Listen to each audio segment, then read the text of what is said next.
A cada uno de nosotros se le han adjudicado diferentes destinos. La libertad, el placer, las diversiones, una vida cómoda han sido tu parte y no eres digno de ella. La mía ha sido de infamia pública, de largo encarcelamiento, de desdicha, de ruina, de deshonra, y tampoco soy digno de ella. Todavía no, por lo menos. Recuerdo que solía decir que creía poder soportar una tragedia de verdad si me llegara con manto de púrpura y la máscara de un dolor noble, pero que lo horrendo de la modernidad era que vestía la tragedia de comedia, de suerte que las grandes realidades parecían ordinarias o grotescas o faltas de estilo. Eso es muy cierto de la modernidad. Probablemente siempre ha sido cierto de la vida real. Se dice que todos los martirios han parecido mezquinos al espectador. El siglo XIX no es excepción a la regla general. Todo lo que ha rodeado mi tragedia ha sido odioso, mezquino, repelente, falto de estilo. Ya nuestro traje nos hace grotescos. Somos los fantoches del dolor. Somos payasos que tienen roto el corazón. Estamos especialmente ideados para excitar el sentido del humor. El 13 de noviembre de 1895 me llevaron de aquí a Londres. Desde las 2 hasta las 2:30 de ese día tuve que estar en el andén central de Clapham Junction, vestido de presidiario y esposado a la vista del mundo entero. Me habían sacado de la enfermería sin un momento para prepararme. Era el más grotesco de los objetos posibles. La gente al verme se reía. Con la llegada de cada tren aumentaba el público. Su regocijo no podía ser mayor. Pero eso antes de saber quién era yo. Cuando se lo decían, se reían todavía más. Allí estuve media hora, bajo la lluvia gris de noviembre, rodeado por una chusma que se burlaba de mí.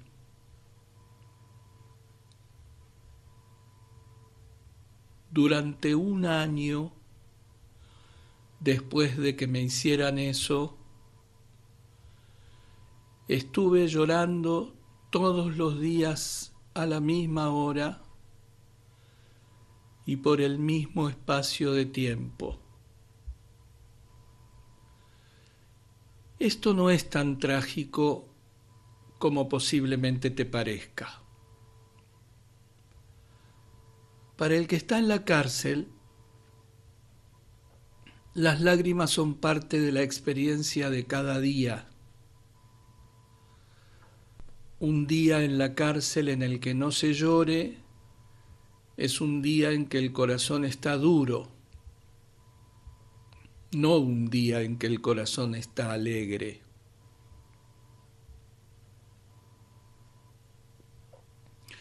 Pero ahora realmente empiezo a sentir más pena por los que se reían que por mí. Claro está que cuando me vieron yo no estaba en mi pedestal, estaba en la picota, pero hay que tener una naturaleza muy inimaginativa para interesarse por las personas solo cuando están en el pedestal. Un pedestal puede ser una cosa muy irreal. Una picota es una realidad terrorífica. Deberían haber sabido también interpretar mejor el dolor. He dicho que tras el dolor hay siempre dolor. Aún más sensato sería decir que tras el dolor hay siempre un alma. Y burlarse de un alma dolorida es una cosa horrenda. No pueden ser hermosas las vidas de quienes lo hagan. En la economía extrañamente simple del mundo solo se obtiene lo que se da. Y a los que no tienen imaginación bastante para traspasar la mera cáscara de las cosas y apiadarse, ¿qué piedad puede dárseles sino la del desprecio?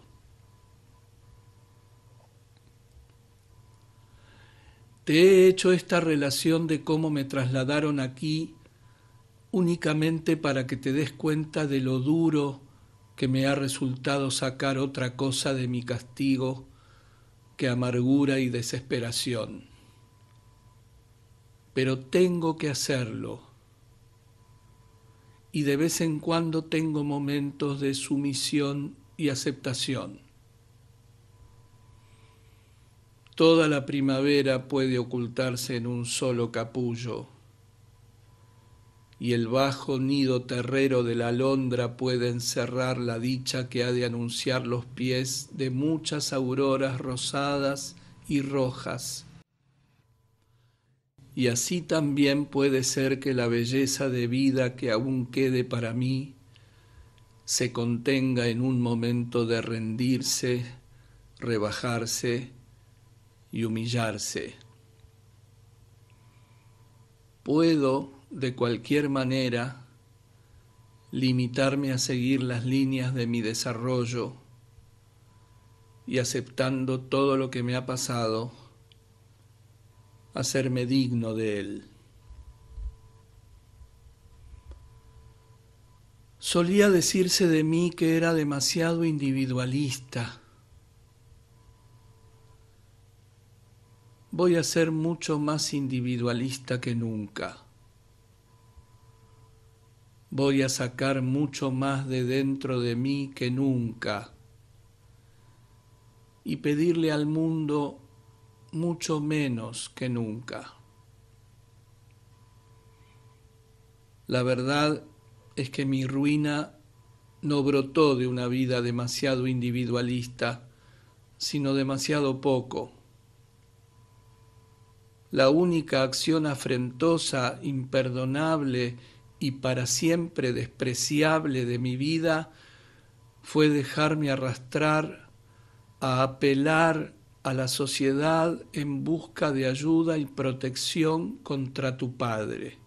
Semejante apelación contra cualquiera habría estado ya bastante mal desde el punto de vista individualista. Pero ¿qué excusa podrá haber nunca para haberla hecho contra alguien de semejante naturaleza y aspecto? Ni que decir tiene que una vez que puse en marcha las fuerzas de la sociedad se volvió contra mí, diciendo: hasta ahora has vivido desafiando mis leyes, y ahora a esas leyes les pides protección. Pues hasta el fondo se han de aplicar. Atente a lo que has pedido. El resultado es que estoy en la cárcel. Y yo sentía amargamente la ironía y la ignominia de mi posición cuando en el curso de mis 3 juicios, empezando por el del juzgado de guardia, Veía a tu padre entrar y salir con la esperanza de atraer la atención pública, como si alguien pudiera dejar de observar o recordar el porte y vestimenta de mozo de cuadra, las piernas torcidas, las manos temblonas, el belfo colgante, la sonrisa bestial e imbécil. Incluso cuando no estaba o no se le veía, sentía yo su presencia. Y las espantosas paredes vacías del salón de justicia, hasta el aire, me parecían a veces cuajados de máscaras innumerables de aquella cara simiesca. Ciertamente no ha habido hombre que cayera de una manera. Qué lejos estaba de pensar que por un paria iba a acabar en paria yo mismo. Aquel apremiarme, obligarme a pedir ayuda a la sociedad, es una de las cosas que me hacen despreciarte tanto, que me hacen despreciarme tanto por haber cedido ante ti. El que no me apreciaras como artista era muy excusable, era temperamental, no lo podías remediar. Pero podías haberme apreciado como individualista. Para eso no hacía falta ninguna cultura. Pero no lo hiciste, y con eso pusiste el elemento de filisteísmo en una vida que había sido una protesta total contra él y desde algunos puntos de vista una aniquilación total de él. El elemento filisteo de la vida no consiste en no entender el arte. Hay gente encantadora, pescadores, pastores, labriegos, campesinos, personas así, que no saben nada del arte y son la mismísima sal de la tierra. El filisteo es el que sostiene y secunda las fuerzas mecánicas, pesadas, lerdas y ciegas de la sociedad, y que no reconoce la fuerza dinámica cuando la ve en un hombre o en un movimiento. A la gente le pareció horrendo que yo hubiera invitado a cenar a las cosas malas de la vida y encontrado placer en su compañía.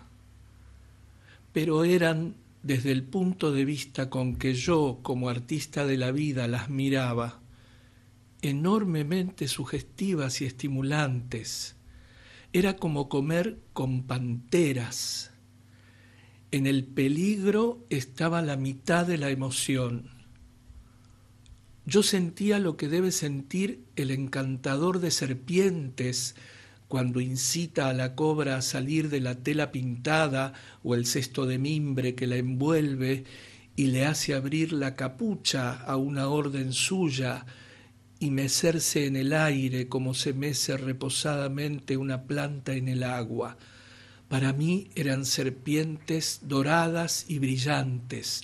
Su veneno era parte de su perfección. No sabía que cuando me hirieran sería al toque de tu flauta y a sueldo de tu padre. No me siento nada avergonzado de haberlas conocido. Eran intensamente interesantes. De lo que sí me avergüenzo es de la horrible atmósfera de filisteísmo en que tú me metiste. Yo era un artista para tratar con Ariel, y tú me hiciste forcejear con Calibán. En lugar de hacer cosas hermosas, coloridas, musicales, como Salomé y la tragedia florentina y la Santa Cortesana, me vi obligado a mandarle a tu padre largas cartas de abogado y constreñido a apelar a aquello mismo contra lo que siempre protesté. Cliburn y Atkins eran maravillosos en su guerra infame contra la vida. Invitarlos era una aventura increíble.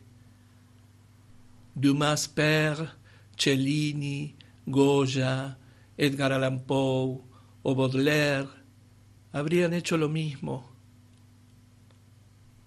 Lo que para mí es asqueroso es el recuerdo de visitas interminables al abogado Humphreys en tu compañía, cuando a la luz siniestra y cegadora de un cuarto pelado nos sentábamos tú y yo muy serios a decirle mentiras serias a un hombre calvo, hasta que yo literalmente gemía y bostezaba de hastío. Ahí fue donde me encontré al cabo de 2 años de amistad contigo en el mismísimo centro de Filistia, lejos de todo lo hermoso, brillante, maravilloso, audaz. Al final tuve yo que adelantarme por ti, como adalid de la respetabilidad en la conducta, el puritanismo en la vida y la moralidad en el arte. Véase a dónde conducen los malos caminos. Y para mí lo curioso es que intentaras imitar a tu padre en sus principales características. No entiendo que fuera para ti un modelo cuando debería haber sido una advertencia, sino es porque siempre que entre 2 personas hay odio, hay alguna clase de unión o hermandad. Supongo que por alguna extraña ley de antipatía de los símiles, se aborrecían, no porque en tantos puntos fueran tan diferentes, sino por ser en algunos tan parecidos. En junio de 1893, cuando saliste de Oxford sin título y con deudas, en sí pequeñas pero considerables para un hombre de la renta de tu padre, él te escribió una carta muy vulgar, violenta e insultante. La carta con que tú le contestaste era peor en todos los sentidos y naturalmente mucho menos excusable, y por consiguiente te enorgulleció mucho. Recuerdo muy bien que me dijiste con tu aire más fatuo que podías derrotar a tu padre en su propio terreno. Gran verdad. Pero qué terreno, qué competición. Tú te reías y te burlabas de tu padre porque se retirase de la casa de tu primo donde vivía para escribirle cartas puercas desde un hotel cercano. Tú hacías lo mismo conmigo. Constantemente almorzabas conmigo en un restaurante público, te enojabas o hacías una escena durante el almuerzo y luego te retirabas al White's Club a escribirme una carta de lo más sucia. La única diferencia entre tu padre y tú era que tú, después de despacharme la carta por mensajero especial, te presentabas en mi piso unas horas más tarde, no para pedir disculpas, sino para saber si había encargado cena en el Savoy, y si no, ¿por qué no? A veces llegabas incluso antes de que hubiera leído la carta ofensiva. Me acuerdo que en una ocasión me habías pedido que invitara a almorzar en el Café Royal a 2 de tus amigos, a uno de los cuales no lo había visto en la vida. Así lo hice, y a petición tuya encargué por adelantado un almuerzo especialmente lujoso. Recuerdo que se hizo llamar al chef y se dieron instrucciones particulares acerca de los vinos. En lugar de ir al almuerzo me mandaste al café una carta insultante, calculada para que me llegase cuando ya llevábamos media hora esperándote. Yo leí la primera línea, vi de qué se trataba y guardándomela en el bolsillo les expliqué a tus amigos que estaba súbitamente indispuesto y que el resto de la carta se refería a tus síntomas. La verdad es que no la leí hasta la hora de vestirme para cenar en Tite Street aquella noche. Estaba en el medio de su cenagal preguntándome con infinita tristeza cómo podías escribir cartas que eran verdaderamente como la baba y el espumarajo en labios de un epiléptico, cuando entró mi criado para decirme que estabas en el vestíbulo y empeñado en verme 5 minutos. Enseguida ordené que subieras.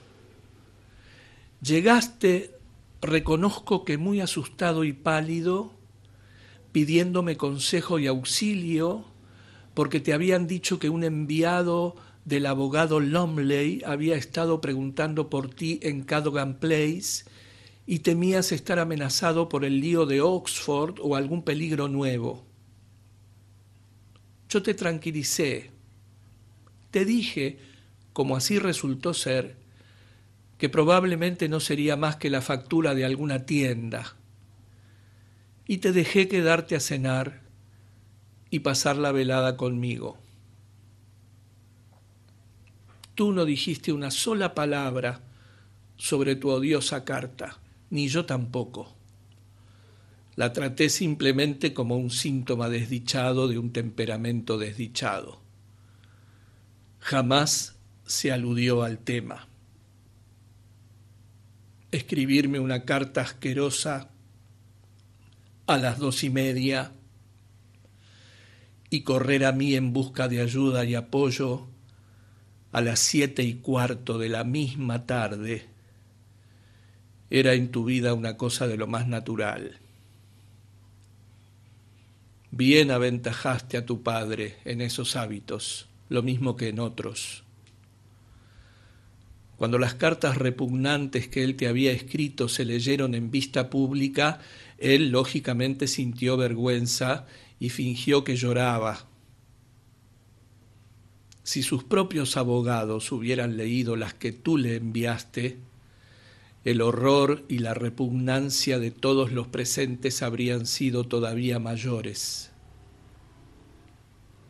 No era solo que en el estilo lo derrotases en su propio terreno, sino que en el modo de ataque lo superabas.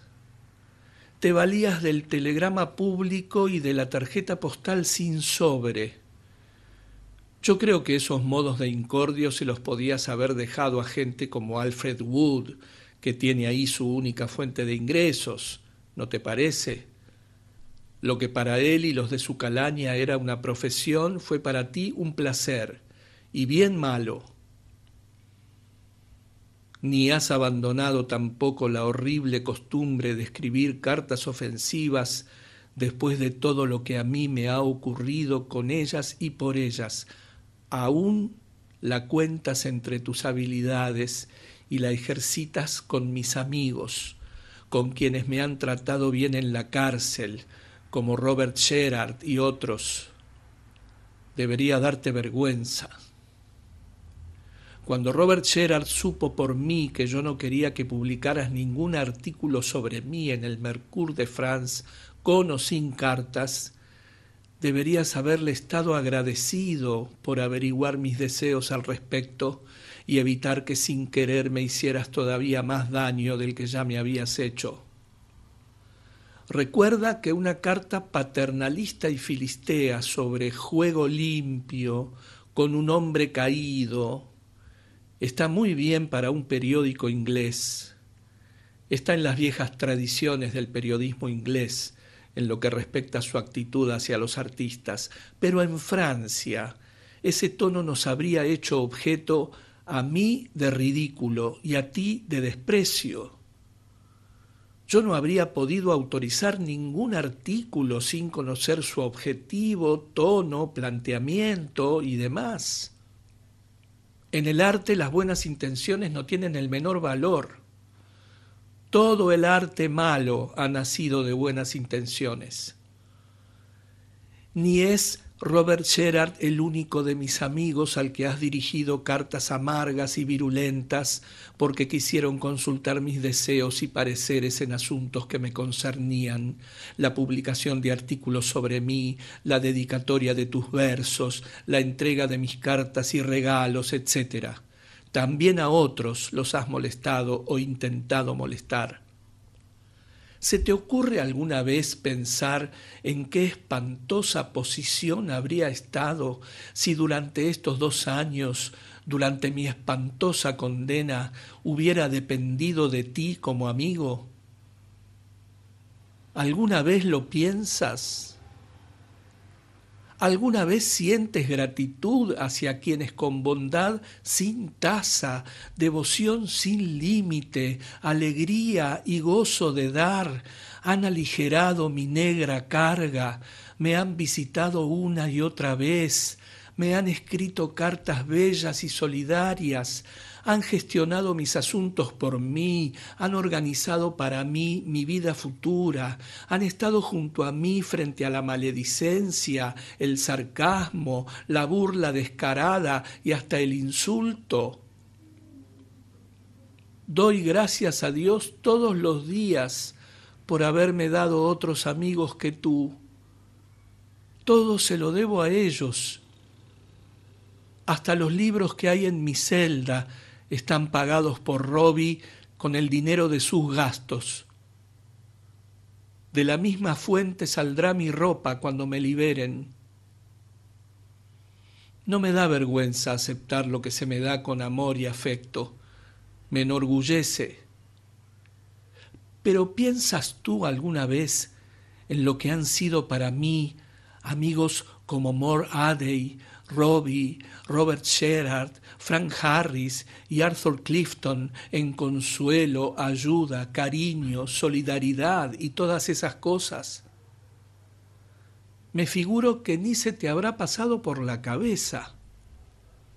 Y sin embargo, si tuvieras algo de imaginación, sabrías que no hay una sola persona que me haya tratado bien en mi vida de presidio.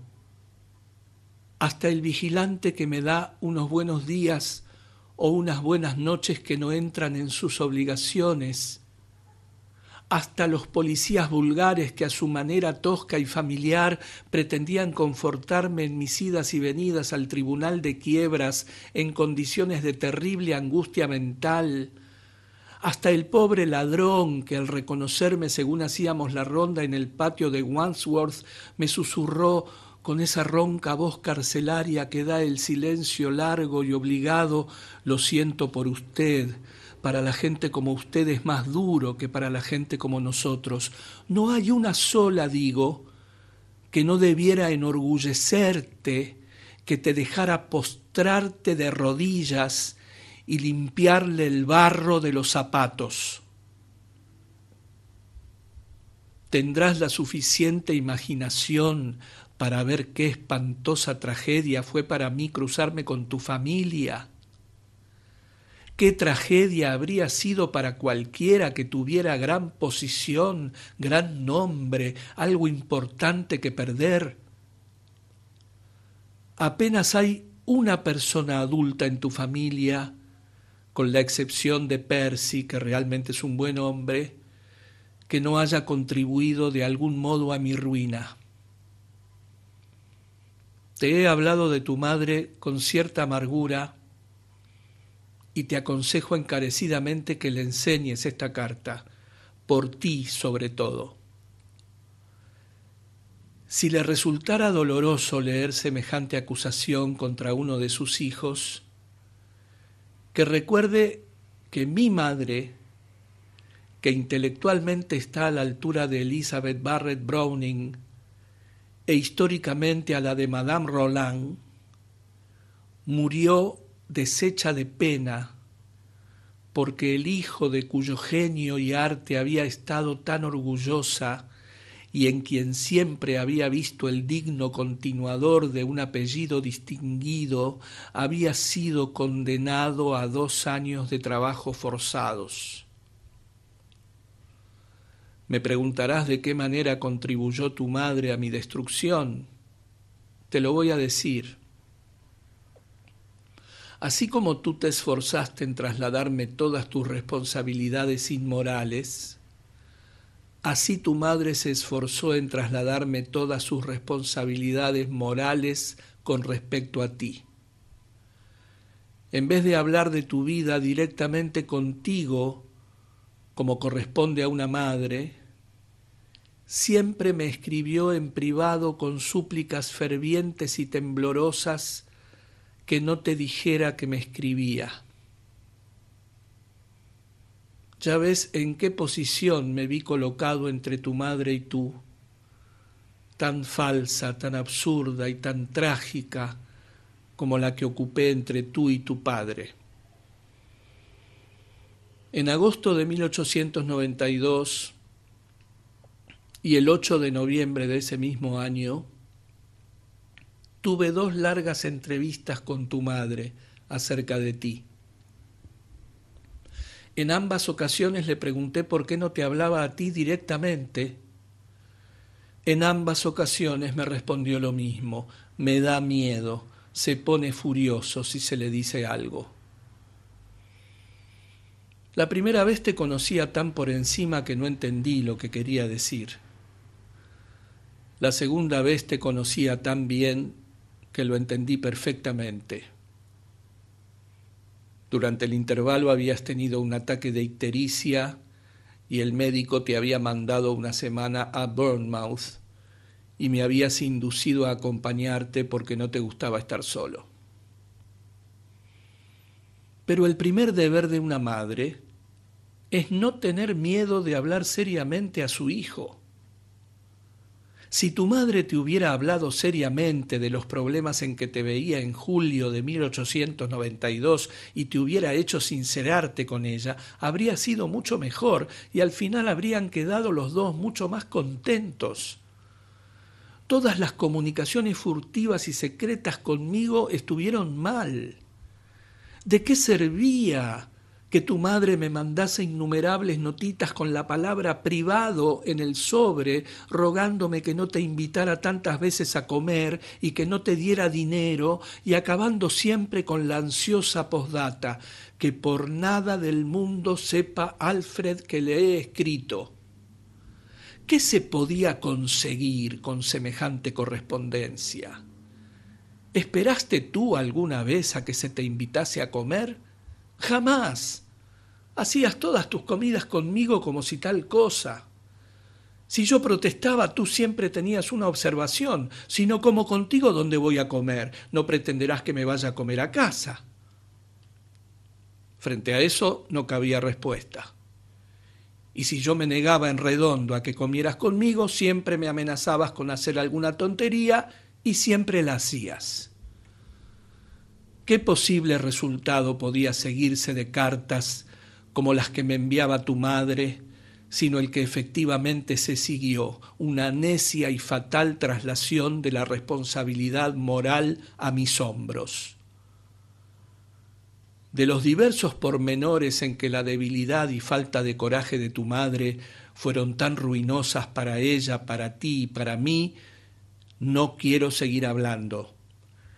Pero ¿no es verdad que cuando supo que tu padre iba a mi casa a hacer una escena asquerosa y desatar un escándalo público, pudo haber visto que se avecinaba una crisis seria y haber tomado algunas medidas serias para tratar de evitarla?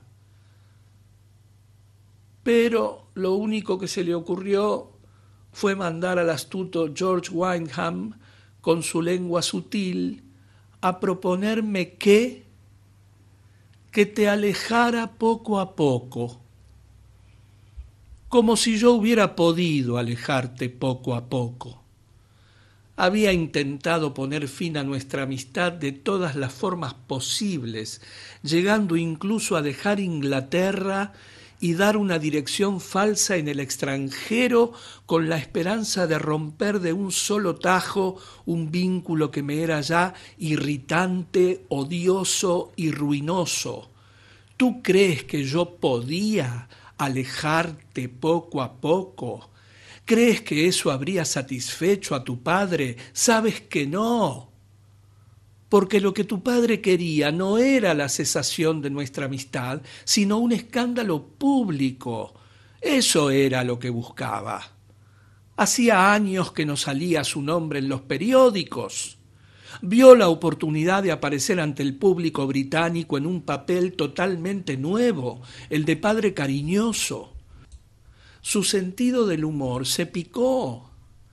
Si yo hubiera cortado mi amistad contigo, se habría llevado una desilusión terrible y la modesta notoriedad de un segundo proceso de divorcio, por repugnantes que fueran sus detalles y su origen, le habría dado consuelo, porque lo que quería era popularidad, y posar de defensor de la pureza, como lo llaman, es, en el estado actual del público británico, la manera más segura de convertirse en figura heroica del momento.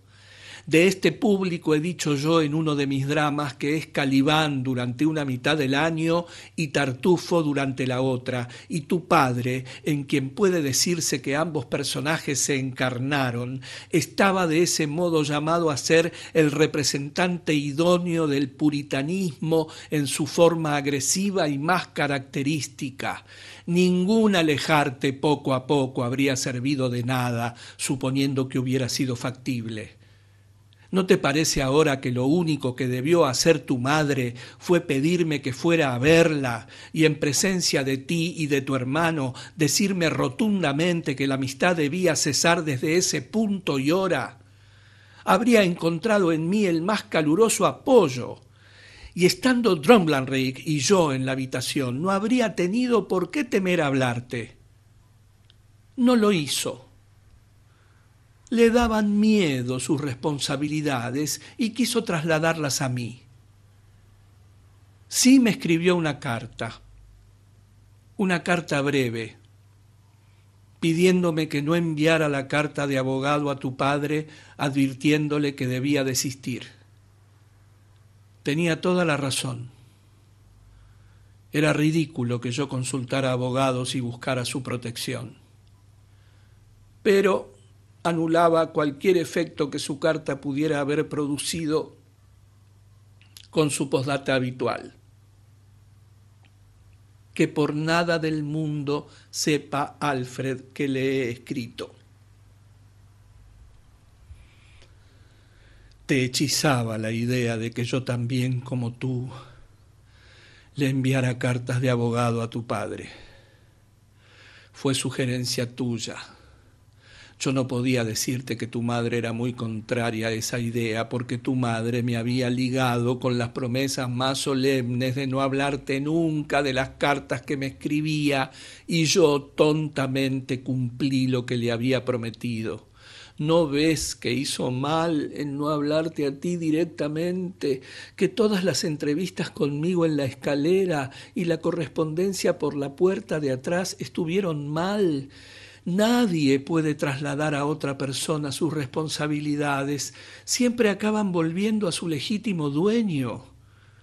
Tu única idea de la vida, tu única filosofía, si alguna filosofía se te puede atribuir, era que todo lo que hicieras debía pagarlo otra persona. No quiero decir únicamente en el sentido financiero, eso no era más que la aplicación práctica de tu filosofía a la vida cotidiana, sino en el sentido más amplio y más pleno de la responsabilidad transferida. Tú hiciste de eso tu credo. Salió muy bien mientras duró. Me obligaste a emprender la acción porque sabías que tu padre no atacaría tu vida ni te atacaría a ti de ninguna manera y que yo defendería ambas cosas hasta el fin y tomaría sobre mis hombros todo lo que se me echase. Tenías toda la razón. Tu padre y yo, cada uno, claro está, por distintos motivos, hicimos exactamente lo que esperabas. Pero no se sabe cómo, a pesar de todo, lo cierto es que no te has librado. La teoría del niño Samuel, como podemos llamarla en aras de la brevedad, está muy bien por lo que hace al mundo en general. Podrá encontrar bastante desprecio en Londres y algo de sarcasmo en Oxford, pero solo porque en uno y otro lugar hay unas cuantas personas que te conocen y porque en los dos has dejado huellas de tu paso. Fuera de un pequeño círculo de esas dos ciudades, el mundo te mira como al buen muchacho que casi se deja tentar al mal por el artista perverso e inmoral, pero que ha sido rescatado en el último momento por su padre bueno y amoroso. Queda muy bien, pero tú sabes que no te has librado. No me refiero a una tonta pregunta hecha por un tonto jurado que fue naturalmente tratada con desprecio por la corona y por el juez. Eso no le importaba a nadie. Me refiero quizá principalmente a ti, a tus propios ojos, y algún día tendrás que pensar en tu conducta. No puedes estar del todo satisfecho de cómo han salido las cosas. Secretamente debes pensar en ti con bastante vergüenza. Una cara de piedra es cosa excelente para mostrar al mundo, pero de vez en cuando estés solo y sin público, tendrás, me figuro, que quitarte la máscara, aunque solo sea para respirar, porque si no, realmente te asfixiarías. Y del mismo modo tu madre tendrá que lamentar a veces haber intentado trasladar sus graves responsabilidades a otra persona que ya tenía bastante fardo que llevar. Ocupaba respecto a ti la posición de ambos padres. ¿Cumplió realmente los deberes de alguno? Si yo aguantaba tu mal carácter y tu grosería y tus escenas, también ella podía haberlos aguantado. La última vez que vi a mi mujer, hace de eso 14 meses, le dije que iba a tener que ser padre y madre para Cyril. Le describí la manera de tratar contigo que tenía tu madre con todos sus detalles, como la he expuesto en esta carta, aunque lógicamente con mucha más extensión. Le conté la razón de las incesantes notas con la palabra privado en el sobre que llegaban a Tite Street procedentes de tu madre, tan incesantes que mi mujer se reía y decía que debíamos estar colaborando en una novela de sociedad o algo por el estilo. Le imploré que no sea para Cyril lo que tu madre ha sido para ti. Le dije que lo educara de tal modo que si él derramara sangre inocente fuera a decírselo, para que ella primero le lavara las manos y después le enseñara a limpiar el alma por la penitencia o la expiación. Le dije que si le atemorizaba afrontar la responsabilidad de la vida de otro, aunque fuera su propio hijo, buscara un custodio que la ayudase, cosa que ha hecho, y me alegro. Ha elegido a Adrian Hope, un hombre de alta cuna y cultura y excelente carácter, primo suyo, a quien conociste una vez en Tite Street, y con él Cyril y Vivian tienen buenas posibilidades de un futuro hermoso. Tu madre, si le daba miedo hablar seriamente contigo, debería haber elegido entre sus parientes a alguien a quien hubieras escuchado, pero no debió tener miedo. Debió hablarlo todo contigo y afrontarlo. En cualquier caso, mira el resultado. ¿Estás satisfecha y contenta? Sé que me echa a mí la culpa. Me lo dicen no personas que te conocen, sino personas que ni te conocen ni tienen ganas de conocerte. Me lo dicen a menudo. Habla de la influencia de un hombre mayor sobre otro más joven, por ejemplo. Es una de sus actitudes favoritas hacia la cuestión y siempre una llamada eficaz a los prejuicios y la ignorancia populares. No hace falta que yo te pregunte qué influencia tuve sobre ti. Tú sabes que ninguna. Era una de tus bravatas frecuentes que no tenía ninguna, y la única, de hecho, bien fundada. ¿Qué había en ti, si vamos a ver, en lo que yo pudiera influir?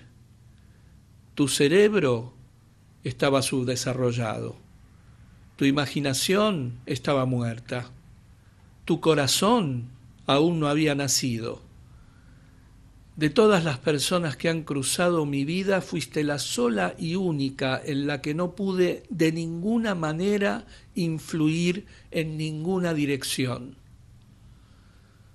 Cuando estaba enfermo y desvalido por una fiebre que había contraído cuidándote, no tuve influencia bastante sobre ti para inducirte a que me llevaras siquiera una taza de leche que beber, ni que te ocuparas de que tuviera lo más indispensable en la habitación de un enfermo, ni que te molestaras en recorrer 200 yardas en coche para traerme un libro de una librería pagado por mí.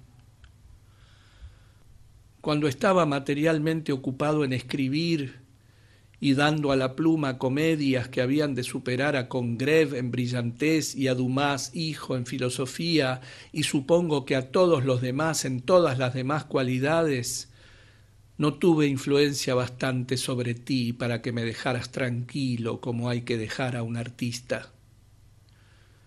Dondequiera que estuviera mi cuarto de escribir, para ti era un gabinete cualquiera, un sitio donde fumar y beber vino con agua de Cels y hablar de memeses.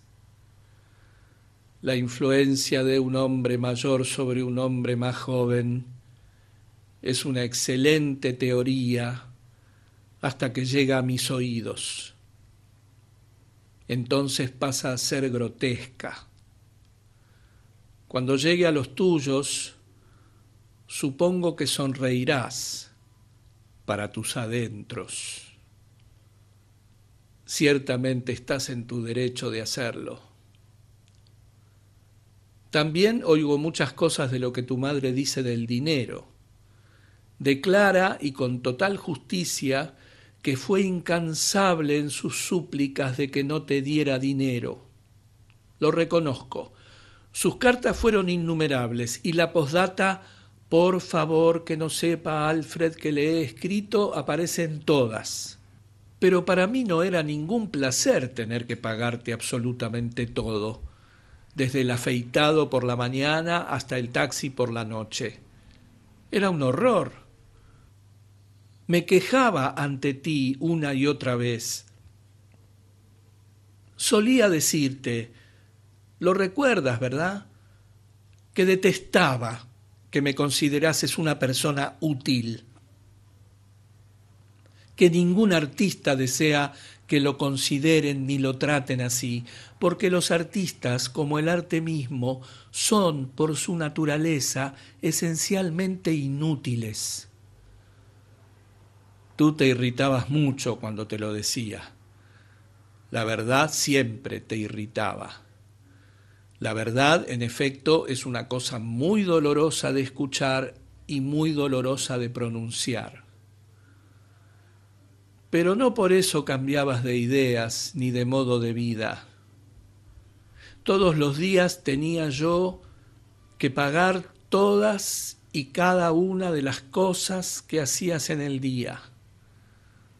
Solo una persona de bondad absurda o de necedad indescriptible lo habría hecho. Desdichadamente yo era una combinación completa de ambas. Cada vez que te sugería que tu madre debía pasarte el dinero que necesitabas, siempre tenías una respuesta muy bonita y airosa.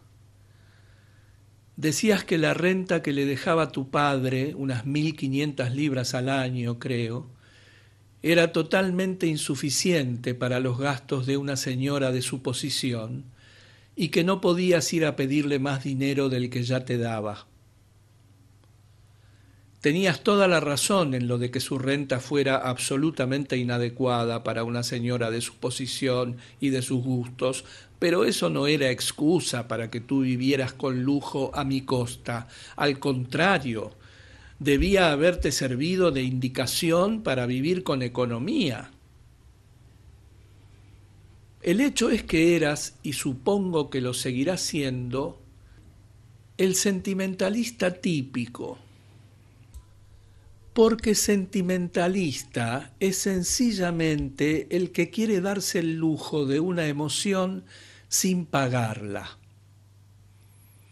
La intención de respetar el bolsillo de tu madre era hermosa. La de hacerlo a costa mía era fea. Tú crees que se pueden tener emociones gratis. No se puede. Hasta las emociones más nobles y más abnegadas hay que pagarlas. Cosa extraña, por eso son nobles. La vida intelectual y emocional de la gente vulgar es una cosa muy despreciable. Así como toman prestadas las ideas de una especie de biblioteca circulante del pensamiento, el Zeitgeist de una época que no tiene alma, y las devuelven manchadas al final de la semana, así intentan siempre obtener las emociones a crédito y se niegan a pagar la factura cuando llega. Tú deberías salir de esa concepción de la vida. En cuanto tengas que pagar por una emoción, sabrás su calidad y habrás ganado con ese conocimiento. Y recuerda que el sentimentalista siempre es un cínico en el fondo. La realidad es que el sentimentalismo no es sino un cinismo en vacaciones. Y por muy delicioso que sea el cinismo desde su lado intelectual, ahora que ha cambiado el tonel por el club, nunca podrá ser más que la filosofía perfecta para el hombre que no tenga alma. Tiene su valor social, y para un artista todos los modos de expresión son interesantes, pero en sí mismo es poca cosa, porque al cínico auténtico nada se le revela.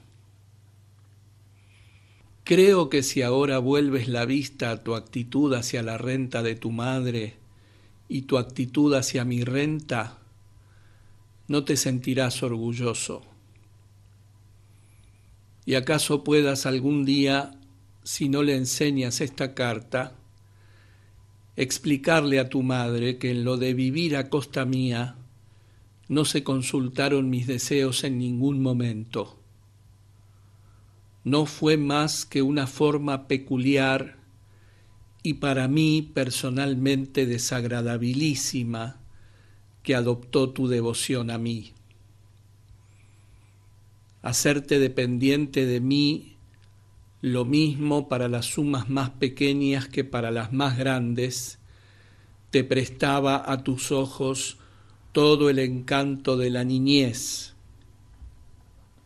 Y al insistir en que yo pagara hasta el último de tus placeres, creías haber encontrado el secreto de la eterna juventud.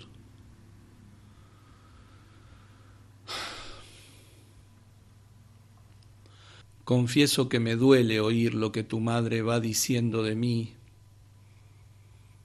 y estoy seguro de que si reflexionas convendrás conmigo en que si no tiene ni una palabra de pesar ni de pena por la ruina que tu linaje ha atraído sobre el mío, haría mejor en quedarse callada. Por supuesto que no hay motivo para que vea ninguna parte de esta carta referente a ninguna evolución mental que yo haya pasado o a ningún punto de partida que espere alcanzar. No tendría interés para ella. pero las partes que se refieren estrictamente a tu vida, yo que tú se las enseñaría. Yo que tú, de hecho, no querría ser amado sobre falsas apariencias. No hay ninguna razón para que un hombre muestre su vida al mundo. El mundo no entiende las cosas. Pero con las personas cuyo afecto se desea, es diferente.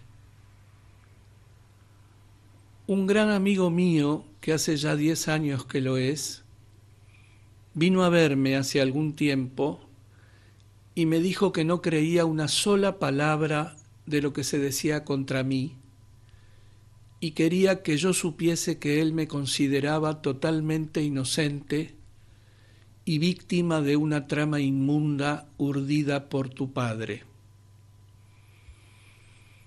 Yo, al oírlo, me eché a llorar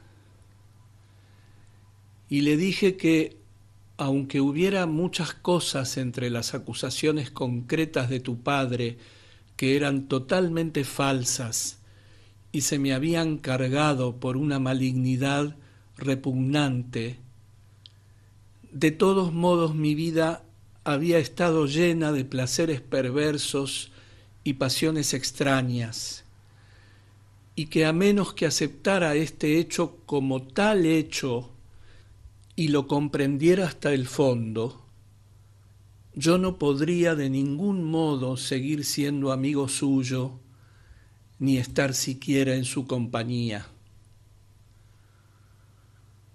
Fue para él un choque terrible, pero somos amigos, y yo no he conseguido su amistad sobre falsas apariencias. Te he dicho que decir la verdad es doloroso.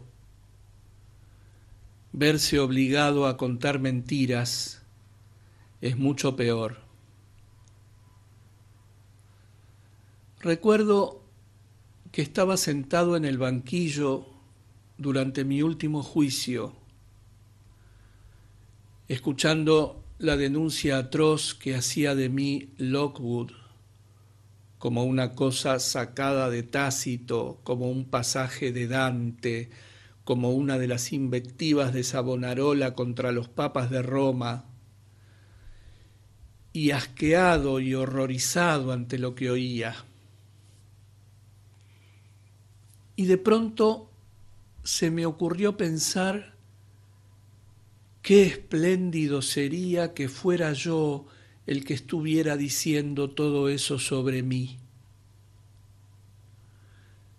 Entonces vi enseguida que lo que se diga de un hombre no es nada. Lo que importa es quién lo diga. El momento más alto de un hombre, no me cabe ninguna duda, es cuando se arrodilla en el polvo y se golpea el pecho y cuenta todos los pecados de su vida. Así contigo. Serías mucho más feliz si tu madre supiera por lo menos un poco de tu vida dicho por ti.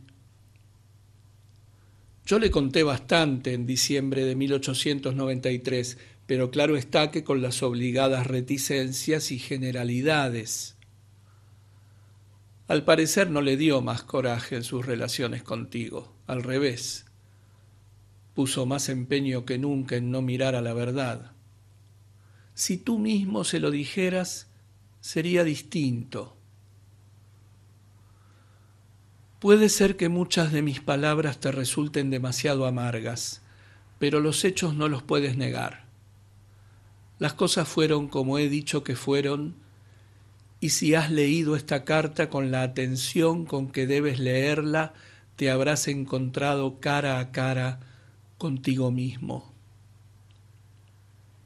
Te he escrito todo esto muy por extenso, para que comprendas lo que fuiste para mí antes de mi encarcelamiento, durante aquellos 3 años de amistad funesta, lo que ha sido para mí durante mi encarcelamiento, ya casi a 2 lunas de completarse,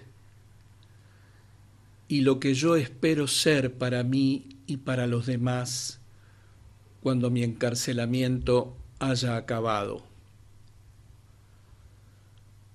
No puedo reconstruir mi carta ni reescribirla. Tendrás que tomarla como está, en muchos sitios emborronada con lágrimas, en algunos con señales de pasión o de dolor, y desentrañarla como puedas, con sus borrones y sus correcciones. En cuanto a las correcciones y enmiendas, las he hecho para que mis palabras sean expresión absoluta de mis pensamientos y no pequen de exceso ni de deficiencia. El lenguaje requiere afinación, como un violín, y lo mismo que demasiadas vibraciones o demasiado pocas en la voz del cantante o en el temblor de la cuerda falsean la nota, así demasiadas palabras o demasiado pocas estropean el mensaje. Tal cual es, en cualquier caso, mi carta tiene su concreto significado detrás de cada frase. No hay ninguna retórica en ella. Allí donde lleva borradura o sustitución, ligera o complicada, es porque busco dar mi impresión real, encontrar para mi talante su equivalencia exacta. Lo que es primero en el sentimiento es lo que siempre llega a lo último en la forma. Reconozco que es una carta severa. No te he ahorrado nada. Podrías decirme que después de reconocer que pesarte con el más pequeño de mis dolores, la más mezquina de mis pérdidas, sería realmente injusto hacia ti. Eso ha sido lo que he hecho, un pesaje meticuloso, escrúpulo a escrúpulo de tu carácter. Es verdad, pero recuerda que tú mismo te pusiste en la balanza. Recuerda que si puesto frente a un solo instante de mi encarcelamiento, el platillo donde tú estás sube hasta el fiel, la vanidad te hizo escoger el platillo y la vanidad te hizo aferrarte a él. Ahí estuvo el gran error psicológico de nuestra amistad, su absoluta falta de proporción. Te metiste a la fuerza en una vida que te quedaba grande, cuya órbita rebasaba tu capacidad de visión no menos que tu capacidad de movimiento cíclico, cuyos pensamientos, pasiones y acciones eran intensos en valor, anchos en interés, y estaban cargados, demasiado cargados verdaderamente, de consecuencias prodigiosas o tremendas. Tu pequeña vida de pequeños caprichos y humores era admirable en su pequeña esfera. Era admirable en Oxford, donde lo peor que te podía pasar era una reprimenda del decano o un sermón del presidente, y donde la emoción más alta era que Magdalena ganase la regata y encender una hoguera en el patio como celebración del augusto evento. Debería haber continuado en su esfera cuando saliste de Oxford. Tú personalmente estabas muy bien. Eras un ejemplar muy completo de un tipo muy moderno. Únicamente con respecto a mí estuviste mal. Tu derroche desaforado no era un delito. La juventud siempre es manirrota. Lo lamentable era que me obligaras a mí a pagar tus derroches. Tu deseo de tener un amigo con quien pasar tu tiempo desde por la mañana hasta por la noche era encantador, era casi idílico. Pero deberías haberte pegado a un amigo que no fuera un hombre de letras, un artista para quien tu presencia continua fuera tan completamente destructiva de toda obra hermosa como efectivamente paralizante de la facultad creadora. No había nada de malo en que considerase seriamente que la manera más perfecta de pasar una velada era una comida con champagne en el Savoy, luego un palco en un music hall y una cena con champagne en Willis como Bon Bush para acabar. Jóvenes deliciosos de la misma opinión los hay en Londres a montones. No es ni siquiera una excentricidad. Es la condición para ser socio de White's. Pero no tenías ningún derecho a exigir que yo fuera el proveedor de esos placeres para ti. Ahí mostrabas tu nula apreciación real de mi genio. Tu pelea con tu padre, se interprete como se interprete, también es obvio que debería haber quedado enteramente entre ustedes dos, debería haber sido en el patio de atrás. Creo que es ahí donde se suelen hacer. Tu error fue insistir en representarla como una tragicomedia sobre un estrado de la historia, con el mundo entero como auditorio y yo como premio para el vencedor de la despreciable contienda.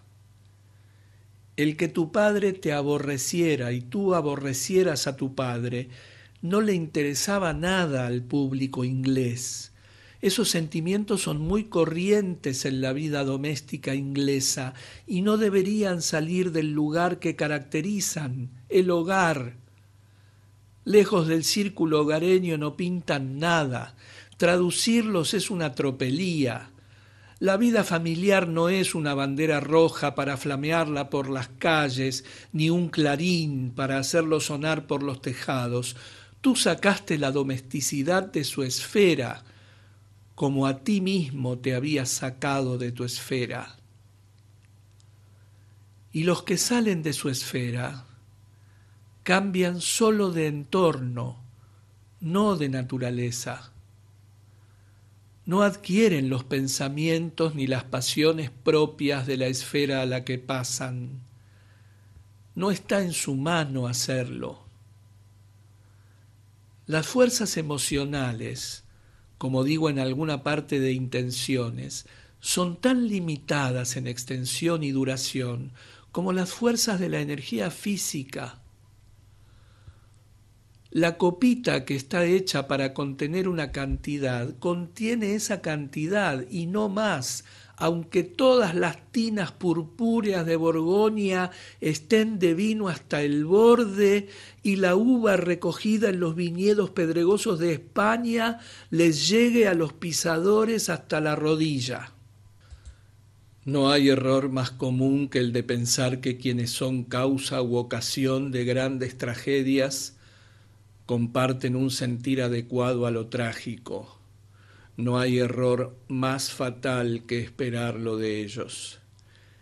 El mártir, en su camisa de fuego, podrá estar contemplando la faz de Dios, pero para el que apila la leña o abre los troncos para que ardan mejor, toda esa escena no es más que el sacrificio de un buey para el matarife, o la tala de un árbol para el carbonero del bosque, o la caída de una flor para el que ciega la hierba con la guadaña. Las grandes pasiones son para los grandes de alma, y los grandes hechos sólo los ven los que están a una altura con ellos. Yo no conozco nada en todo el teatro más incomparable desde el punto de vista del arte, ni más sugestivo por su sutileza de observación que el retrato que hace Shakespeare de Rosencrantz y Guildenstern. Son los amigos de colegio de Hamlet, han sido sus compañeros. Traen consigo recuerdos de días agradables que pasaron juntos. En el momento en que se cruzan con él en la obra, él vacila bajo el peso de una carga intolerable para un hombre de su temperamento. Los muertos han salido armados del sepulcro para imponerle una misión que es a la vez demasiado grande y demasiado ruin para él. Él es un soñador y se le ordena que actúe.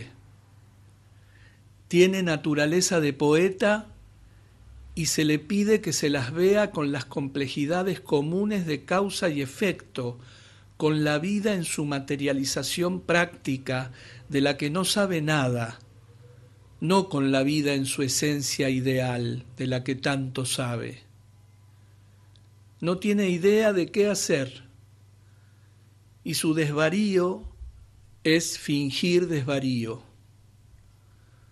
Bruto se sirvió de la locura como manto para ocultar la espada de su resolución, la daga de su voluntad, pero para Hamlet la locura es una mera máscara con que ocultar la debilidad.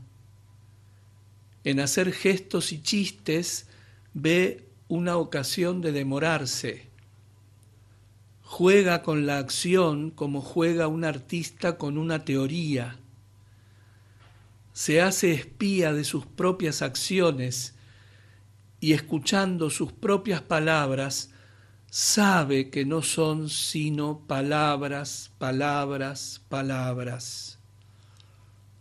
En lugar de héroe de su propia historia, pretende ser espectador de su propia tragedia. Descree de todo y de sí, pero su duda no lo ayuda, porque no nace del escepticismo, sino de una voluntad dividida. De todo esto Guildenstern y Rosencrantz no entienden nada. Cabecean, sonríen, y lo que dice el uno lo repite el otro de manera más penosa.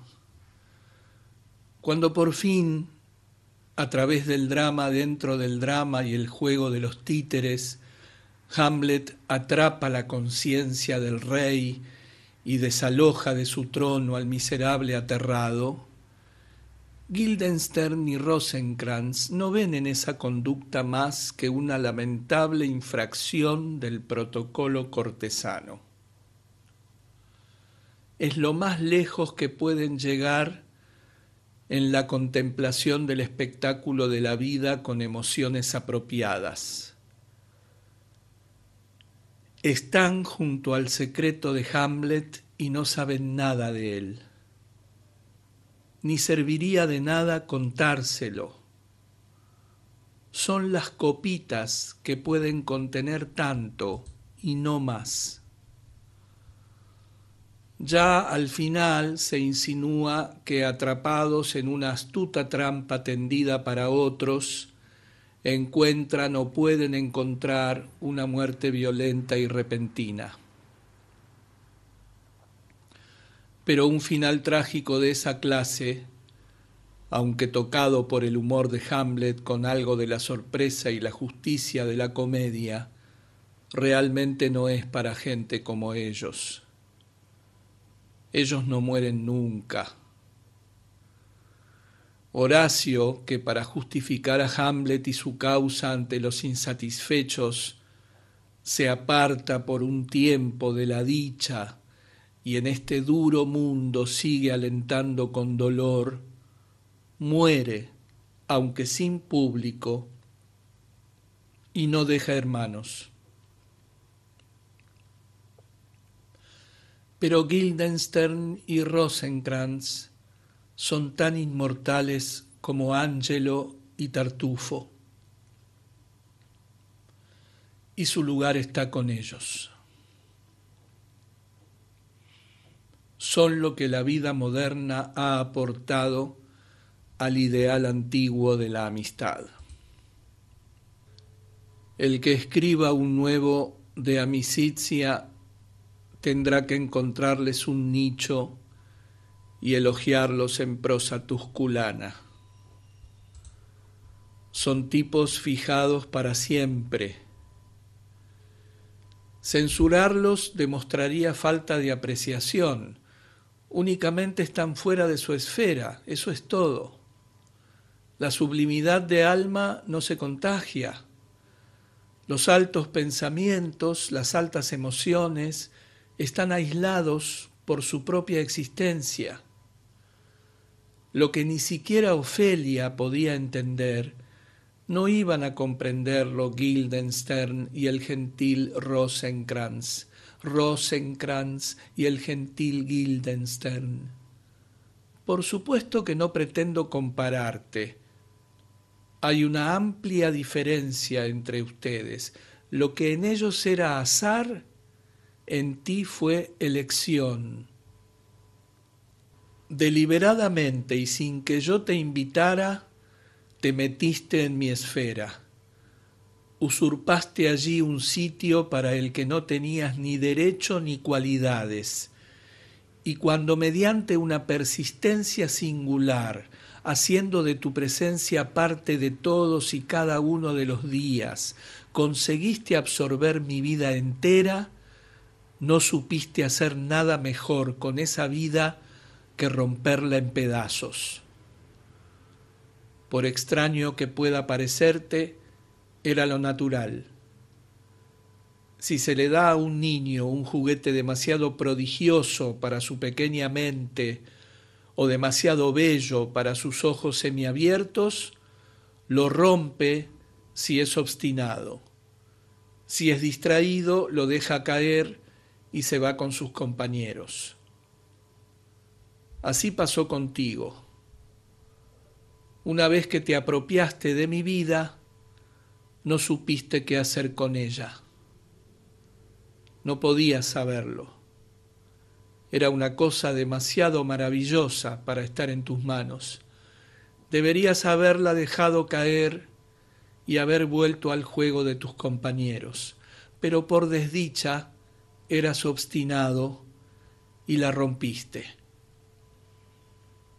Quizá en eso, al final, esté el secreto último de todo lo que ha ocurrido, porque los secretos siempre son más pequeños que sus manifestaciones. Por el desplazamiento de un átomo puede estremecerse un mundo. Y para no ahorrarme nada a mí, ya que nada te ahorro a ti, añadiré esto: que mi encuentro contigo era peligroso para mí, pero lo que lo hizo funesto fue el particular momento en que nos encontramos, porque tú estabas en esa etapa de la vida en que todo lo que se hace no es más que sembrar la semilla, y yo estaba en esa etapa de la vida en la que todo lo que se hace es nada menos que recoger la cosecha.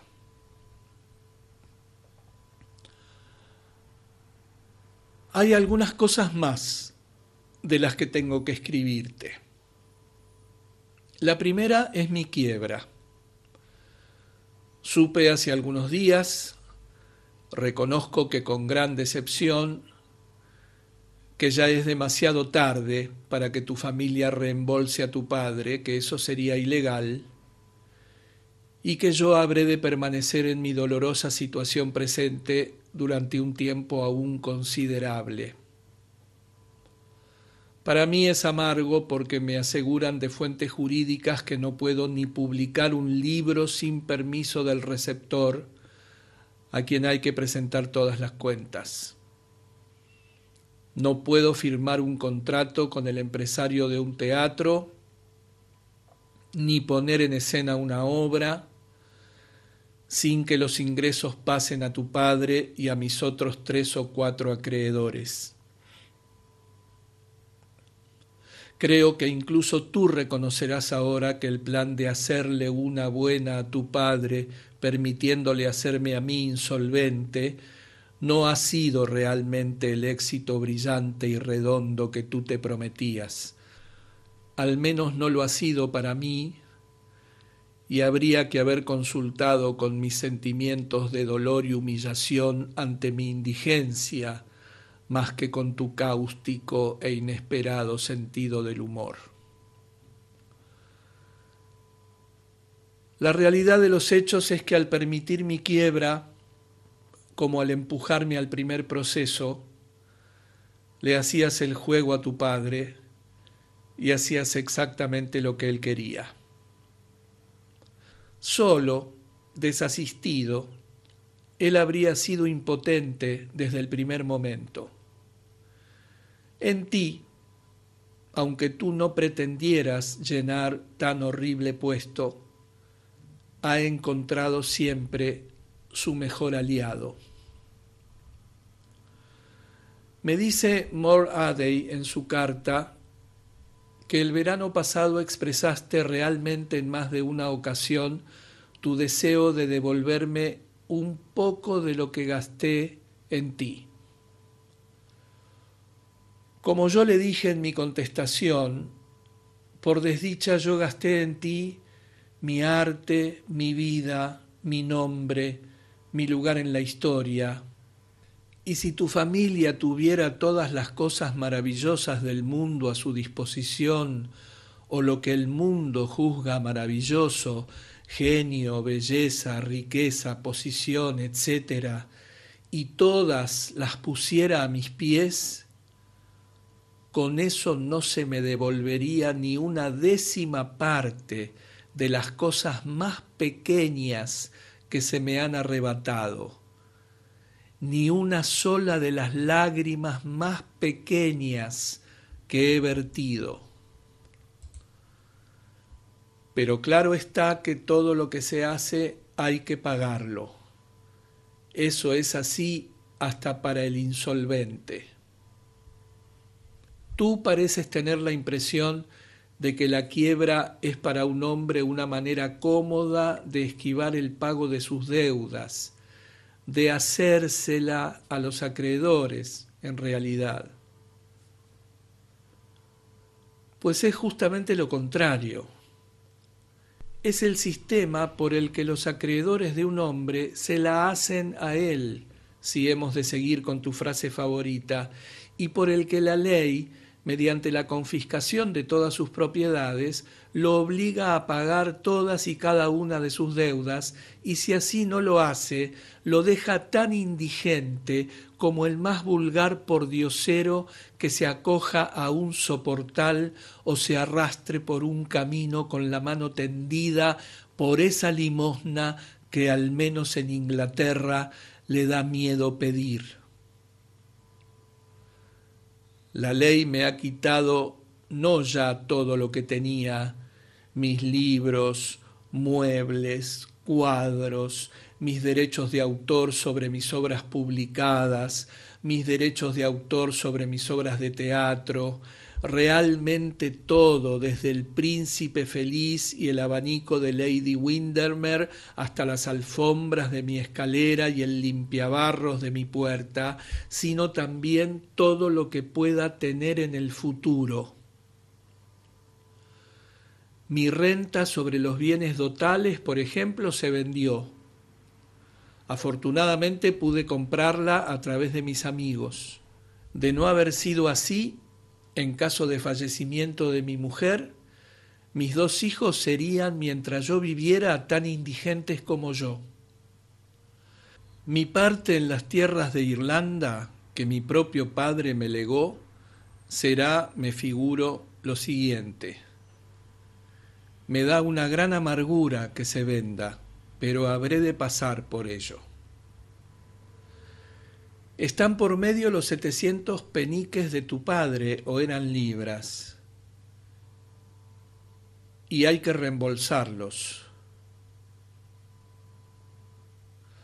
Aún despojado de todo lo que tengo y de todo lo que pueda tener, y declarado insolvente total, todavía tengo que pagar mis deudas.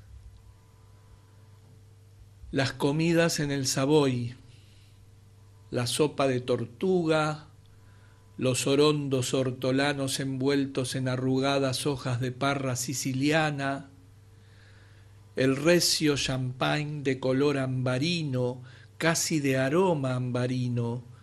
Dagonet de 1880 era tu vino favorito, ¿verdad? Todo eso hay que pagarlo todavía.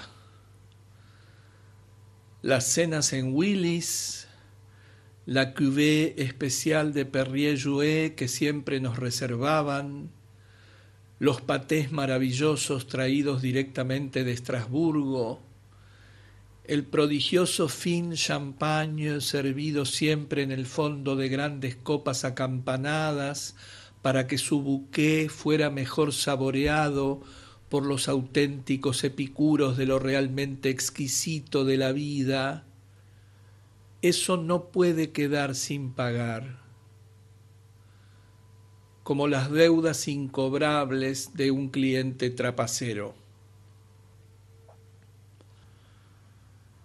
Hasta los delicados gemelos, 4 piedras de luna, bruma de plata, en forma de corazón, montadas en cerco de rubíes y brillantes alternados, que yo diseñé y encargué en Henry Louis como regalito especial para ti, para celebrar el éxito de mi segunda comedia. Hasta eso, aunque creo que los vendiste por 4 perras pocos meses después, hay que pagarlo. No voy a dejar al joyero sin fondos por los regalos que te hice, independientemente de lo que tú hicieras con ellos. Así que, aunque me declaren insolvente, ya ves que aún tengo que pagar mis deudas. Y lo que pasa con un insolvente pasa en la vida con todos los demás. Por cada pequeña cosa que se hace, alguien tiene que pagar. Tú mismo incluso, con todo tu deseo de libertad absoluta de todas las obligaciones, tu insistencia en que de todo te provean otros, tus intentos de rechazar todo compromiso de afecto o de consideración o de gratitud, tú mismo tendrás un día que reflexionar seriamente sobre lo que has hecho y tratar, aunque sea en vano, de expiarlo de algún modo. El hecho de que realmente no puedas hacerlo será parte de tu castigo. No puedes lavarte las manos de toda responsabilidad y pasar con un gesto de hombros o una sonrisa a un nuevo amigo o un banquete recién servido. No puedes tratar todo lo que has atraído sobre mí como una reminiscencia sentimental que sacar de cuando en cuando con los cigarrillos y los licores, fondo pintoresco para una vida moderna de placer como un tapiz antiguo colgado en una posada vulgar. De momento podrá tener el encanto de una salsa nueva o una cosecha reciente, pero los restos de un festín se enrancian y las heces de una botella son amargas. Hoy o mañana o cuando sea, tienes que comprenderlo, porque si no podrías morirte sin haberlo comprendido, y entonces qué vida tan ruin, famélica, falta de imaginación habrías tenido. En mi carta Amor he sugerido un punto de vista que debes adoptar respecto al tema, lo antes posible. Él te dirá lo que es. Para entenderlo tendrás que cultivar tu imaginación. Recuerda que la imaginación es esa cualidad que nos permite ver las cosas y las personas en sus relaciones reales e ideales. Si no eres capaz de comprenderlo solo, háblalo con otros.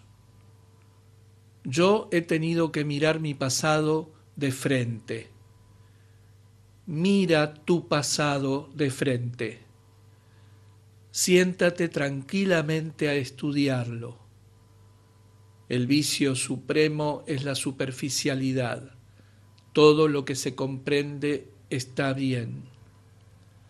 Háblalo con tu hermano. De hecho, la persona con quien hablarlo es Percy. Dale a leer esta carta y cuéntale todas las circunstancias de nuestra amistad. Exponiéndoselo todo con claridad, no hay persona de mejor juicio. Si le hubiéramos dicho la verdad, cuánto sufrimiento y vergüenza se me habría ahorrado. Recordarás que lo propuse la noche que llegaste a Londres desde Argel. Te negaste de plano. Por eso, cuando vino a casa después de comer, tuvimos que montar la comedia de que tu padre era un demente, víctima de espejismos absurdos e inexplicables. La comedia fue excelente mientras duró, y no menos porque Percy se la tomara totalmente en serio. Por desgracia acabó de una manera muy repulsiva. El tema sobre el que ahora escribo es uno de sus resultados, y si a ti te molesta, te ruego que no olvides que es la más profunda de mis humillaciones y que he de pasar por ella. No tengo alternativa, ni tú tampoco. Lo segundo de lo que tengo que hablarte se refiere a las condiciones, circunstancias y lugar de nuestro encuentro cuando mi plazo de reclusión se haya cumplido. Por extractos de la carta que le escribiste a Robbie a comienzos del verano del año pasado, entiendo que has sellado en 2 paquetes mis cartas y mis regalos, o lo que quede de unas y otros, y deseas entregármelos personalmente. Es necesario, por supuesto, que los entregues. Tú no entendiste por qué te escribía cartas hermosas, como no entendías por qué te hacía regalos hermosos. No te diste cuenta de que lo primero no era para publicarlo, como lo segundo no era para empeñarlo. Además, pertenecen a un lado de la vida que hace tiempo que pasó, a una amistad que por la razón que fuese tú no supiste apreciar en su valor debido. Te asombrarás cuando vuelvas la vista ahora a aquellos días en que tenías mi vida entera en tus manos. Yo también los miro con asombro y con otras emociones bien distintas. Seré liberado, si todo va bien, a fines de mayo. Y espero irme inmediatamente con Robbie y Moradey a algún pueblecito costero de otro país. El mar, como dice Eurípides en uno de sus dramas sobre Ifigenia, lava las manchas y las heridas del mundo. Espero estar por lo menos un mes con mis amigos y poder tener en su sana y cariñosa compañía paz y equilibrio, un corazón menos agitado y un estado de ánimo más risueño. Siento un anhelo extraño de las grandes cosas simples y primigenias, como el mar, para mí no menos madre que la tierra. Me parece que todos miramos a la naturaleza demasiado y vivimos con ella demasiado poco. Yo encuentro una gran cordura en la actitud de los griegos. Ellos nunca charlaban de puestas de sol, ni discutían si en la hierba las sombras eran realmente violáceas o no. Pero veían que el mar era para el nadador y la arena para los pies del corredor. Amaban los árboles por la sombra que dan y el bosque por su silencio al mediodía. El viñador se ceñía el pelo de hiedra para resguardarse de los rayos del sol según se encorvaba sobre los brotes tiernos, y para el artista y el atleta, los dos tipos que Grecia nos ha dado, se tejían en guirnaldas las hojas del laurel amargo y del perejil silvestre, que por lo demás no rendían ningún servicio al hombre. Decimos que somos una era utilitaria y no conocemos la utilidad de nada. Hemos olvidado que el agua limpia y el fuego purifica y que la tierra es madre de todos nosotros. La consecuencia es que nuestro arte es de la luna y juega con sombras, mientras que el arte griego es del sol y trata directamente con las cosas. Yo tengo la seguridad de que en las fuerzas elementales hay purificación y quiero volver a ellas y vivir en su presencia.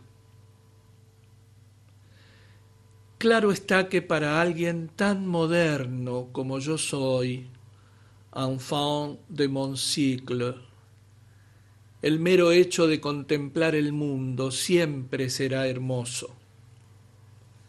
Tiemblo de placer cuando pienso que el mismo día en que salga de la cárcel estarán floreciendo en los jardines el codezo y las lilas, y que veré al viento agitar en inquieta belleza el oro cimbreño de lo uno, y a las otras sacudir la púrpura pálida de sus penachos, de modo que todo el aire será Arabia para mí. Linneo cayó de hinojos y lloró de alegría cuando vio por primera vez el largo páramo de las tierras altas inglesas teñido de amarillo por los capullos aromáticos del tojo. Y yo sé que para mí, para quien las flores forman parte del deseo, hay lágrimas esperando en los pétalos de alguna rosa. Siempre me ha ocurrido, desde mi niñez. No hay un solo color oculto en el cáliz de una flor o en la curva de una concha al que mi naturaleza no responda en virtud de alguna sutil simpatía con el alma de las cosas. Como Gautier, siempre he sido de aquellos pour que le monde visible existe. Aún así, ahora soy consciente de que detrás de toda esa belleza, por satisfactoria que sea, se esconde un espíritu del cual las formas y figuras pintadas no son sino modos de manifestación, y con ese espíritu deseo ponerme en armonía. Me he cansado de las declaraciones articuladas de hombres y cosas. Lo místico en el arte, lo místico en la vida, lo místico en la naturaleza, eso es lo que busco. Y en las grandes sinfonías de la música, en la iniciación del dolor, en las profundidades del mar, quizá lo encuentre. Me es absolutamente necesario encontrarlo en alguna parte. En todos los juicios se enjuicia la propia vida. Como todas las sentencias, son sentencias de muerte. Y a mí me han juzgado 3 veces. La primera vez salí de la tribuna para ser detenido, la segunda para ser devuelto a la prisión preventiva, la tercera para ser encarcelado por 2 años. La sociedad, tal como la hemos constituido, no tendrá sitio para mí, no tiene ninguno que ofrecer. Pero la naturaleza, cuyas dulces lluvias caen por igual sobre justos e injustos, tendrá tajos en las peñas donde yo pueda esconderme y valles secretos en cuyo silencio pueda llorar tranquilo. Prenderá estrellas en la noche para que pueda caminar por la oscuridad sin tropezar, y mandará el viento sobre mis huellas para que nadie pueda seguirme en mi perjuicio. Me limpiará en vastas aguas y con hierbas amargas me sanará. Al cabo de un mes, cuando las rosas de junio estén en toda su desbordada opulencia, concertaré contigo por conducto de Robi, si me siento capaz, un encuentro en alguna ciudad extranjera tranquila, como Brujas, cuyas casas grises y verdes, canales y calles frescas y silenciosas tenían un encanto para mí hace años. De momento tendrás que cambiar de nombre. El titulillo del que tanto te ufanabas, y es verdad que hacías que tu nombre sonara a nombre de flor, lo tendrás que abandonar si quieres verme. Así como también mi nombre, que en tiempos fuera tan musical en la boca de la fama, habrá de ser abandonado por mí. Qué estrecho y ruin e insuficiente para sus cargas es este siglo nuestro. Puede dar al éxito su palacio de pórfido, pero para morada del dolor y la vergüenza no conserva siquiera una choza. Lo único que puede hacer por mí es ordenarme que cambie mi nombre por otro, cuando incluso el medievalismo me habría dado cubrirme con la capucha del monje o el velo del leproso y estar en paz. Espero que nuestro encuentro sea como debería ser un encuentro entre tú y yo después de todo lo ocurrido. En los viejos tiempos hubo siempre un ancho abismo entre nosotros, el abismo del arte conseguido y la cultura adquirida. Ahora hay entre nosotros un abismo todavía mayor, el abismo del dolor. Pero para la humildad nada es imposible y para el amor todo es fácil.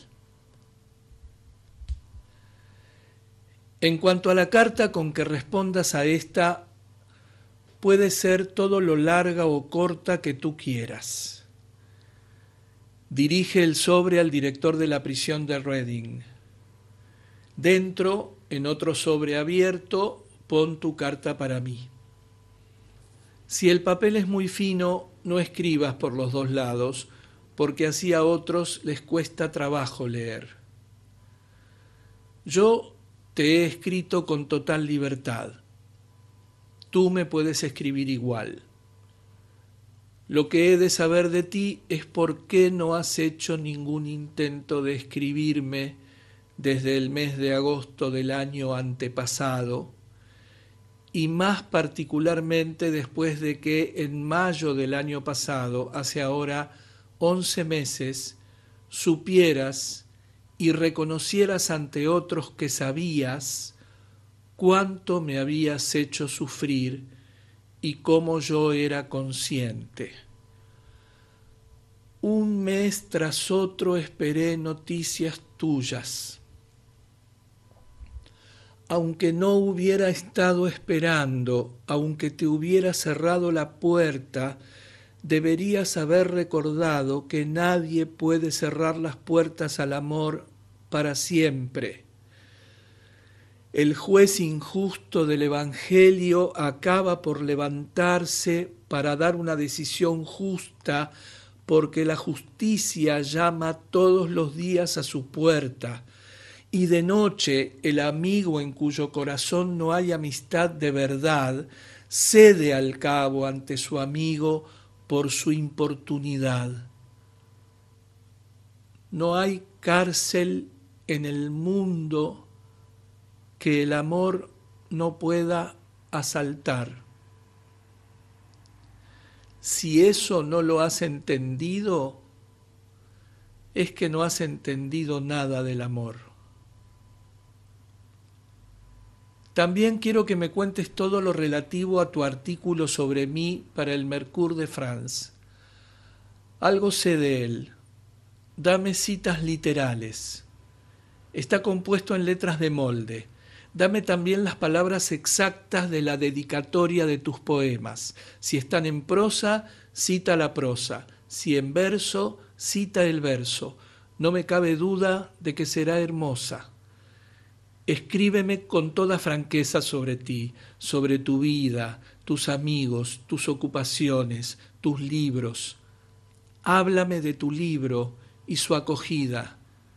Lo que tengas que decir en tu descargo, dilo sin miedo. No escribas lo que no sientes, eso es todo. Si en tu carta hay algo de falso o fingido, lo detectaré enseguida por el tono.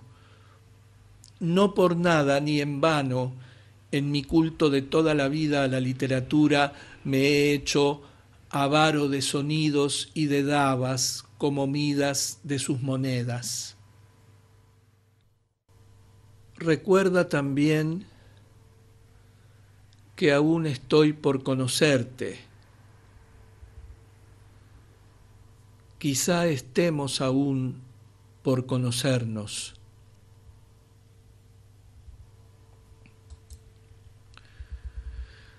Acerca de ti no me queda más que una última cosa que decir. No te dé miedo el pasado. Si te dicen que es irrevocable, no lo creas. El pasado, el presente y el futuro no son sino un momento a la vista de Dios, a cuya vista debemos tratar de vivir. El tiempo y el espacio, la sucesión y la extensión son meras condiciones accidentales del pensamiento. La imaginación puede trascenderlos y moverse en una esfera libre de existencias ideales. Las cosas, además, son en su esencia lo que queremos que sean. Una cosa es según el modo en que se la mire. Allí donde otros, dice Blake, no ven más que la aurora que despunta sobre el monte, yo veo a los hijos de Dios clamando de alegría. Lo que para el mundo y para mí mismo parecía mi futuro, yo lo perdí irremisiblemente cuando me dejé incitar a querellarme contra tu padre. Me atrevo a decir que lo había perdido en realidad mucho antes. Lo que tengo ante mí es mi pasado. Debo conseguir mirarlo con otros ojos, hacer que el mundo lo mire con otros ojos, hacer que Dios lo mire con otros ojos. Eso no lo puedo conseguir soslayándolo, ni menospreciándolo, ni alabándolo, ni negándolo. Únicamente se puede hacer aceptándolo plenamente como una parte inevitable de la evolución de mi vida y mi carácter, inclinando la cabeza a todo lo que he sufrido. cuán lejos estoy de la verdadera templanza de ánimo. Esta carta, con sus humores inciertos y cambiantes, su sarcasmo y su amargura, sus aspiraciones y su incapacidad de realizar esas aspiraciones, te lo mostrará muy claramente. Pero no olvides en qué terrible escuela estoy haciendo los deberes. Y aun siendo como soy incompleto e imperfecto, aún así quizá tengas todavía mucho que ganar de mí.